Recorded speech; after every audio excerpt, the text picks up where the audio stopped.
नमस्कार दोस्तों, a very good morning. बहुत बहुत स्वागत है आपका आज की ताज़ा खबर में। शुरू करेंगे हम हमेशा की तरह ग्लोबल न्यूज़ के साथ। सबसे पहले बात करेंगे यूएस स्टॉक मार्केट्स के बारे में। तो कल यूएस स्टॉक मार्केट्स ओपनिंग पर नीचे गिरते हुए नजर आए, मेनली बिकॉज ऑफ अनसर्टनिटी जो ट्रम्प के टैरिफ्स की वजह से करंटली मार्केट में दिख रही है। तो एक नया हफ्ता शुरू हो रहा है on a cautious note for the US markets and mainly इस हफ्ते में जो मेन चीज देखने लायक है वो ये है कि एक्सपायरेशन, जो पहला डेडलाइन बताया था ट्रम्प ने, उसका एक्सपायरेशन इस हफ्ते में है। तो ऐसे में क्या स्टेप्स आगे लिए जाएंगे ये मार्केट को समझ में आएगा। अब तक जो डील्स की बात ट्रम्प कर रहे थे 3 महीने पहले से कि अब वो शायद डील्स करेंगे, कुछ कंट्रीज से कुछ बातें होंगी, तो वो प्रिलिमिनरी डील्स अब तक सिर्फ यूके और वियतनाम के साथ हुई है। एंड चाइना के साथ डील हुई थी, पर इट सीम्स कि आगे चीज़ें नहीं गई है। आगे जो एक फाइनल डील को ख़त्म करने के लिए इंपॉर्टेंट है वो सारी चीज़ें अब तक नहीं हुई है। इसके बाद यूएस ने हालांकि बताया है कि, मेनली ट्रम्प ने बताया कि अगले कुछ दिनों में बहुत सारे देशों को वो ट्रेड अनाउंसमेंट के पैक्ट्स भेजेंगे, कुछ लेटर्स भेजेंगे। ऐसे कुछ लेटर्स कल आए भी है जिसकी बात हम आगे करेंगे। So he will start delivering tariff letters. अब it seems very informal way जिसमें वो अनाउंस कर रहे हैं, क्योंकि they are just sent on social media. तो हमें थोड़ा रुकना पड़ेगा to get more clarity about whether these tariffs are actually been levied, क्योंकि it is just randomly sending letters जो सोशल मीडिया पर करंटली आ रहे हैं। तो मार्केट्स ओवरऑल अनसर्टन इस चीज पर है कि कितने हाई ट्रम्प के टैरिफ्स होंगे। एक चीज क्लियर है कि यूएस स्टॉक मार्केट्स को टैरिफ्स लगाना of the by the US government ये बिल्कुल भी पसंद नहीं आ रहा।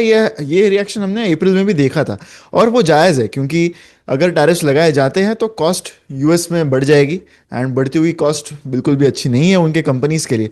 तो क्लियरली जब भी स्टॉक मार्केट्स नीचे होते हैं तो जनरली पिछले कुछ हफ्तों में यही देखा गया है कि टैरिफ रिलेटेड जो चीज़ है उसी वजह से अनसर्टेनिटी के चलते स्टॉक्स आर गोइंग डाउन। अगली जो न्यूज है वो ट्रम्प के ऐसे ही एक लेटर के बारे में है, दो लेटर्स के बारे में है। तो कल ट्रम्प ने late night as per the Indian time Donald Trump ने 25% टैरिफ अनाउंस किया on imports from Japan and South Korea. तो ये सारी चीजें एस्केलेट कर रही है trade tension between the two key American allies, जो अब तक काफी मेजर अलाइज माने जा रहे थे।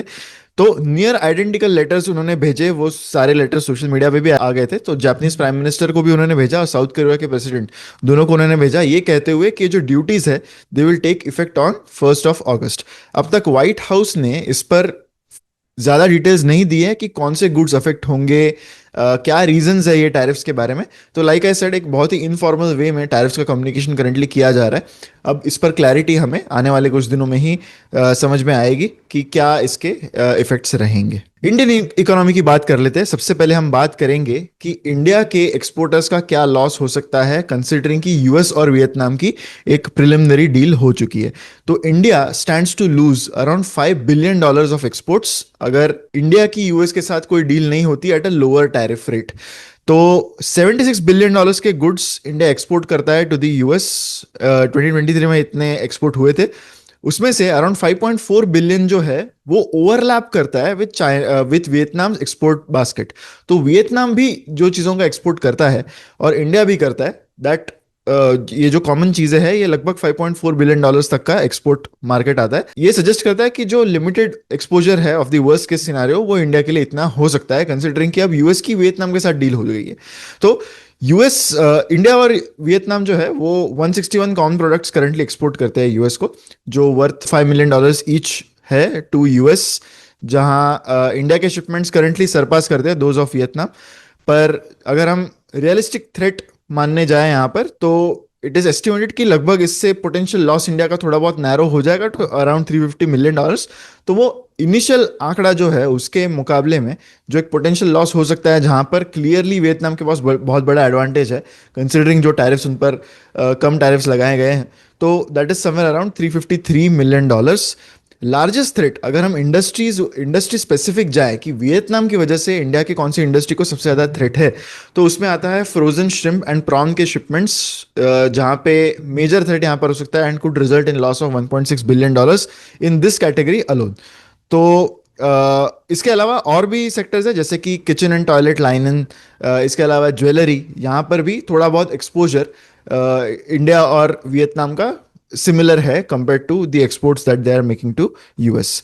2 जुलाई को यूएस प्रेसिडेंट ने यह अनाउंस किया था कि उनकी एक बायलैटरल ट्रेड डील वियतनाम के साथ हो गई है, जिसमें वो एक्सपोर्ट टैरिफ्स स्लैश करके 20% तक लेके आए हैं ahead of the 9 July deadline. तो आफ्टर विच रेसिप्रोकल टैरिफ्स जो है under the new US trade regime वो एक्सपेक्टेड है टू कम इनटू फोर्स, जो अगेन कल परसों उन्होंने उसको भी एक्सटेंड कर दिया था टू 1 अगस्त। अब बढ़ते हैं स्टॉक वाइज न्यूज में, क्योंकि बहुत सारे इंपॉर्टेंट Q1 अपडेट्स आ गए हैं। अब अगेन अर्निंग सीजन शुरू हो रहा है फर्स्ट क्वार्टर का, तो काफी इंटरेस्टिंग नंबर्स मल्टीपल इंडस्ट्रीज के आने लगे हैं, तो उसकी बात करना ऑब्वियसली जरूरी है। सबसे पहले बात करेंगे टाटा मोटर्स की।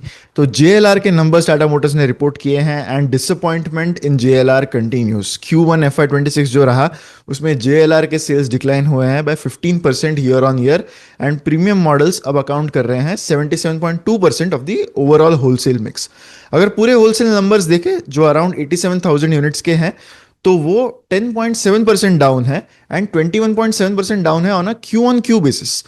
जबकि retail sales are also down by around 15.1% on a year on year basis and 12.8% on a quarter on quarter basis. दोनों में ही दिस इज गोइंग डाउन। जो डिक्लाइन है वो एट्रीब्यूट किया जा रहा है एक phase out of legacy Jaguar models के लिए, एंड एक टेम्पररी पॉज है in US sales due to new import tariffs. तो बहुत मायनों में काइंड ऑफ एक्सपेक्टेड था, क्योंकि Q1 में ही ये सारे न्यू टैरिफ्स के इश्यूज किक इन हुए थे, तो मार्केट प्रोबेबली नोज कि ये टैरिफ की इश्यूज Q1 के सेल्स में रहेंगे। अगर रीजनली देखें कि कौन से एरिया में सेल्स JLR के अच्छे हुए हैं और कहाँ पर अच्छे नहीं हुए, तो यूके में it is down by 25.5%, Europe में it is down by 13%, North America में इट इज डाउन बाय 12%, जबकि मिडिल ईस्ट जो नेशंस हैं वहाँ पर 20% से ये बढ़ गए हैं। जो प्रीमियम मॉडल्स है like range rover sport and defender, ये ओवरऑल होलसेल का चाहे 77% वॉल्यूम हो, लेकिन रिटेल का लेकिन पिछले एक साल में ये 67.8 से 77% हो गया। तो क्लियरली जो चाहे सेल्स डिक्लाइन हुए हो, लेकिन JLR के जो मॉडल्स का जो कंसंट्रेशन है टुवर्ड्स प्रीमियम वो अब और भी बढ़ता हुआ दिखाई दे रहा है। महिंद्रा एंड महिंद्रा ने भी अपने जून नंबर्स रिपोर्ट किए। Total production in June is up by 20% and 83,000 units उन्होंने प्रोड्यूस किए हैं फॉर दिस जून क्वार्टर। जून के सेल्स 14% से ऊपर रहे एट 76,000। तो अगेन जो ऑटो सेक्टर में ट्रेंड पिछले कुछ क्वार्टर्स में दिखा है वही कंटिन्यू हो रहा है। SUV related and specifically Mahindra has been delivering very good numbers. June के एक्सपोर्ट्स जो है they are up by around 1% and 2,600 units तक के एक्सपोर्ट्स कंपनी ने किए, एंड जो उनका एक मोमेंटम दिख रहा है ऑफ ग्रोथ वो अभी भी कंटिन्यू होता हुआ नजर आ रहा है। सेंको गोल्ड ने भी अपना Q1 अपडेट दिया। उनके शेयर्स जो है वो भी 5% अपर सर्किट को हिट किए थे कल। सो Q1 बिजनेस अपडेट के हिसाब से कंपनी का 24% was the retail revenue and 28% का टोटल रेवेन्यू में सर्च दिखा है। ये जो ग्रोथ है that is primarily driven by higher consumer demand, जो मेनली रीजनल फेस्टिवल्स में ज्यादा दिखाई दिया इन Q1, एंड कंपनी ने इस पर एम्फोसिस किया है कि वो अपना रिटेल फुटप्रिंट और भी एग्रेसिवली बढ़ाना चाहते हैं। तो उनके एग्रेसिव ग्रोथ स्ट्रेटेजी के अंतर्गत सेंको गोल्ड ने 9 न्यू शोरूम्स इनॉग्रेट किए इन Q1 ऑफ 26। तो अब उनका टोटल ज्वेलरी काउंट 179 स्टोर्स का हो गया है। इस क्वार्टर में सिग्निफिकेंट राइज दिखा है गोल्ड प्राइजेस में, तो जो एवरेज हुए हैं बिटवीन 86,900 रुपीज टू अराउंड 1,01,000 पर 10 ग्राम्स। तो सिर्फ गोल्ड के प्राइजेस में 32% का ईयर ऑन ईयर इंक्रीज है एंड 5% का क्वार्टर ऑन क्वार्टर इंक्रीज है। ओवरऑल आउटलुक के बारे में बात करते हुए सेंको गोल्ड का यही कहना था कि उनका एनुअल टारगेट जो है वो है of launching 20 new showrooms by the end of FY26। Company ये भी एक्सप्लोर कर रही है कि वो फ्रेंचाइज रूट के थ्रू अपनी ग्रोथ एक्सेलरेट कर सके। उनके कुछ फैशन ज्वेलरी के ब्रांड्स है लाइक सेनेस, गॉसिप एंड एवरलाइट, तो उनको वो और भी ज्यादा पहुंचाना चाहते हैं। जो स्ट्रैटेजी है सेंको की वो यही है कि वो अपना रीच बढ़ाए एंड कस्टमर बेस को डाइवर्स करे across urban and semi urban markets. Titan के भी Q1 अपडेट्स कल आए हैं। टाइटन का जो कंज्यूमर बिजनेस है वो 20% on a year on year basis से ग्रो हुआ है, mainly because strong performance in jewellery and watches segment. Jewellery में 18% का ईयर ऑन ईयर इंक्रीज दिखा है, जबकि वॉचेस में 23% का ईयर ऑन ईयर इंक्रीज इस क्वार्टर में दिखा है। इंटरनेशनल सेल्स में कंपनी ने इस क्वार्टर में काफी अच्छा परफॉर्मेंस दिखाया है by increasing international sales by 49%। Net 10 stores add किए कंपनी ने इस क्वार्टर में। तो अब उनका जो टोटल आउटलेट का काउंट है that is across their all jewellery segments, यानी तनिष्क, मिया, जोया, ये सारे मिलाकर it is currently more than 3000 outlets. Next बात करते हैं इन्फो एज के बारे में। तो नौकरी पोर्टल चलाने वाली कंपनी इन्फो एज ने कल Q1 के स्टैंड अलोन बिलिंग्स जो है वो रिपोर्ट किए। सिर्फ 11% का इंक्रीज दिखा है on a year on year basis, and stand alone Billings का आंकड़ा लगभग 650 करोड़ का है। तो ये रेवेन्यू नहीं है, ये स्टैंड अलोन बिलिंग्स है, यानी इस क्वार्टर में जो भी सेल्स कंपनी ने किए उसकी वैल्यू 644 करोड़ है। तो ओवरऑल मार्केट को शायद इनसे और बेटर ग्रोथ की एक्सपेक्टेशन थी, क्योंकि स्टॉक प्राइस वेंट डाउन जैसे ही कंपनी ने अनाउंस किया during market hours in the morning yesterday. तो stock was down by almost 5%। आगे वो थोड़ा रिकवर हुआ, but overall recruitment business has not really done that well. सिर्फ 9% का ईयर ऑन ईयर इंक्रीज है कंपनी के रिक्रूटमेंट बिजनेस के बिलिंग्स में, जबकि रियल एस्टेट बिजनेस और जो उनके बाकी सेगमेंट्स है जैसे शिक्षा.com, तो वहां पर उनको अच्छा ट्रैक्शन दिखता हुआ नजर आ रहा है। ये सारे जो सेगमेंट्स है ये कंपनी के लिए हाल ही में काफी अच्छे परफॉर्म करते हुए नजर आए हैं, जहां पर इनके ऑपरेटिंग लॉसेस कम हुए हैं। इनफैक्ट ये ब्रेक इवन पर ऑलरेडी पहुंच चुके हैं। तो वो जो मोमेंटम है इन्फोएज के बिजनेस में 99 एकर्स में और शिक्षा में, तो वो कंटिन्यू होता हुआ नजर आ रहा है। 18% का ग्रोथ, 18.65% का ग्रोथ उनके बाकी बिजनेस सेगमेंट्स में है। रियल एस्टेट बिजनेस सेगमेंट में अराउंड 16.54% का है। तो यहाँ पर ग्रोथ तो काफी अच्छी है, लेकिन रिक्रूटमेंट बिजनेस में 9% की ग्रोथ से, सिर्फ 9% की ग्रोथ से market will be a bit disappointed. काफी समय बाद कोटक महिंद्रा बैंक ने अपना Q1 अपडेट दिया है। पिछले कुछ सालों में उन्होंने ये प्रैक्टिस बंद कर दी थी, but hopefully they will start this again. तो Q1 का business update Kotak Mahindra bank ने दिया है, जहां पर उनके advances have increased by 14% on a year on year basis.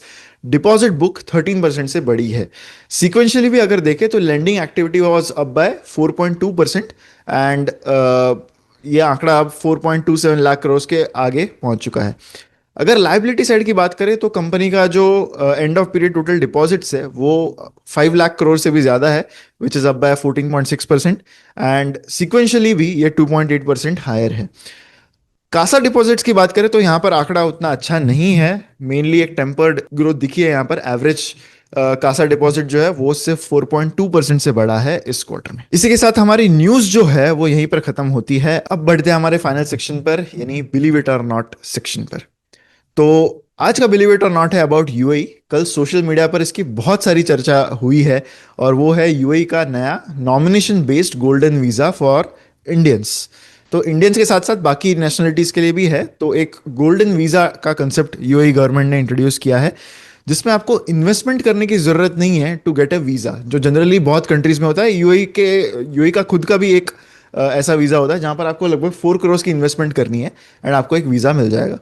तो अब एक nomination based life time residency का ऑफर है, जहां पर इस पायलट फेज में इंडियंस और बांग्लादेशीज एलिजिबल है to get visa of UAE, and over 5,000 Indian applications expected है उनको over the next 3 months.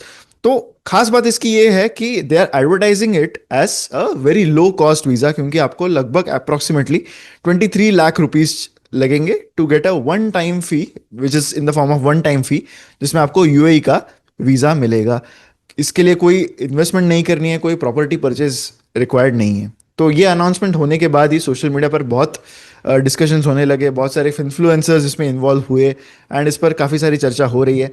I am not really a subject matter expert, but आप कमेंट्स में मुझे बताइए कि आपको क्या लगता है अबाउट दिस, कंसिडरिंग कि अगर ये सारी चीज़ें होती है and may be more Indians apply for it, तो हो सकता है कि एक कंजम्पशन लेवल पे जो urban upper class, upper middle class है एंड हायर क्लास है, तो उनका जो कंजम्पशन जो कई बार माना जाता है कि it's a major trigger for all the consumption based companies to grow, क्या उसको एक थ्रेट हो सकता है?